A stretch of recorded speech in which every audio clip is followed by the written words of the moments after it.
Voilà pourquoi, je le dis, ici dans notre commune, de la même manière que pour les masques en plein air, nous ne laisserons pas nos restaurateurs et nos cafetiers subir le diktat gouvernemental et que nous prendrons tous les moyens nécessaires pour nous y opposer.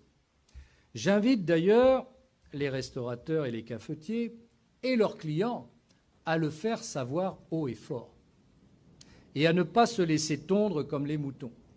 Je le répète, chacun est responsable de ses actes. Celui qui a des craintes légitimes, qui doit être protégé, fait en sorte d'eux. Mais vous ne pouvez supprimer la vie dans une société comme on s'apprête à le faire. Et je le répète, on prend cette mesure au moment où on assouplit les conditions dans nos écoles. Quel paradoxe! Donc ce que je vous propose très solennellement, c'est de soutenir nos restaurateurs cafetiers, ici et dans le reste du département et de notre pays, et de dire attention. Faites bien attention quand vous allez dicter des mesures, parce que ça ne se passera pas comme ça. Et je pense qu'un gouvernement responsable doit veiller à la paix civile.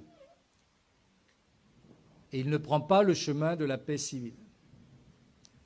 Et ce que nous faisons là, c'est préventif. Mais nous ne laisserons pas refermer nos établissements de commerce une nouvelle fois, comme ça a été le cas précédemment. Et je répète les chiffres. Lorsque le confinement a été établi, on était à près de 1000 morts par jour.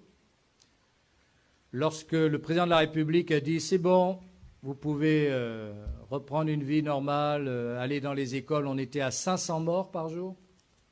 Quand les écoles ont rouvert, on était à 250 morts par jour. Et qu'à l'heure actuelle, nous sommes à 40 morts par jour.